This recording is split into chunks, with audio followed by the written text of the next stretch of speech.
Dans les enfants d'Europe 1, retour sur une tragédie sportive. Et oui, 1er mai 1995, Grand Prix de Formule 1 d'Imola en Italie. Et ce jour-là, le pilote brésilien Ayrton Senna meurt en pleine course lors d'Autriche. Oui, ce jour-là, Ayrton Senna trouve sa voiture nerveuse, difficile à conduire. Le triple champion du monde est en tête de la course devant Schumacher, mais il perd le contrôle de sa Williams Renault. Dans le 7e tour, il percute un mur dans un virage. État très critique pour Ayrton Senna qui est dans un coma très profond.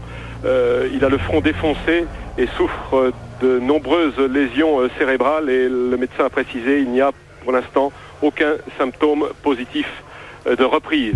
Une centaine de journalistes suivent les dernières informations sur l'état de santé du pilote brésilien. Le journaliste Dominique Bressot est sur place pour Europe 1. Il attaquait donc notamment cette courbe très rapide de Tamburello où les 800 chevaux des moteurs atmosphériques peuvent se déchaîner et puis subitement quelque chose a lâché à l'arrière droit de la voiture. L'hôpital de Bologne annonce sa mort à 18h40. À 34 ans, celui qu'on appelait Magic Senna disparaît. Le pilote Alain Prost s'exprime sur Europe 1. Quand une voiture de course, quelle qu'elle soit, sort de la route à 300 à l'heure, plus de 300 à l'heure, causée par un accident mécanique, il faut avoir beaucoup de chance pour s'en tirer indemne. Et c'est une des raisons pour lesquelles j'ai arrêté de courir, vous le savez très bien, une notion de risque.